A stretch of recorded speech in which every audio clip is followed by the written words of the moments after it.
Go with mommy. Go with mommy.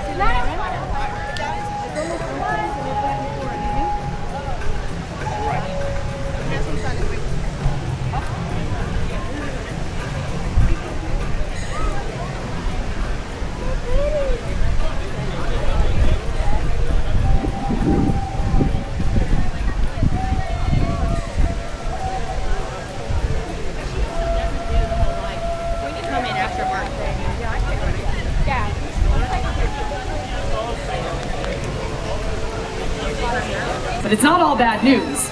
We're partnering with an organization called the World Parrot Trust.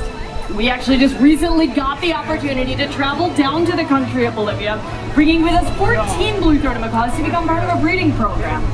The hope is that their babies will be released out to meet up with that native population and have some babies of their own so that we can see skies that are filled with macaws. Skies that look a little bit like this one.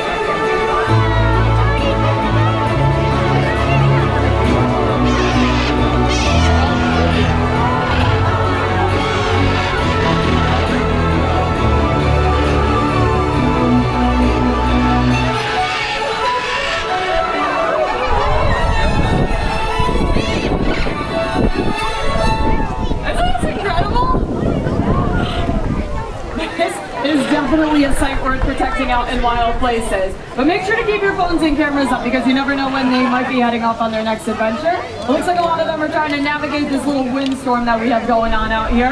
But I do love to point out right up there on that lamppost, that is one of those blue-throated macaws. And we also have one hanging out next to Sophia and Caitlin as well. That was that critically endangered species that I was just mentioning a little bit earlier.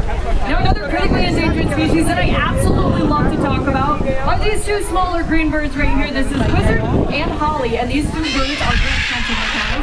There are more than 600 red fronted macaws left down in the wild today. It looks like a majority of the flock decided to head on out to the aviary. We're going to hang out here as these birds finish up some of their favorite treats, so feel free to come on in and ask us any questions, take some pictures. Thank you so much for joining us for our last Disney Encounter show of the day, and have a great rest of your day here at Disney's Animal Kingdom. We'll see you later, everyone.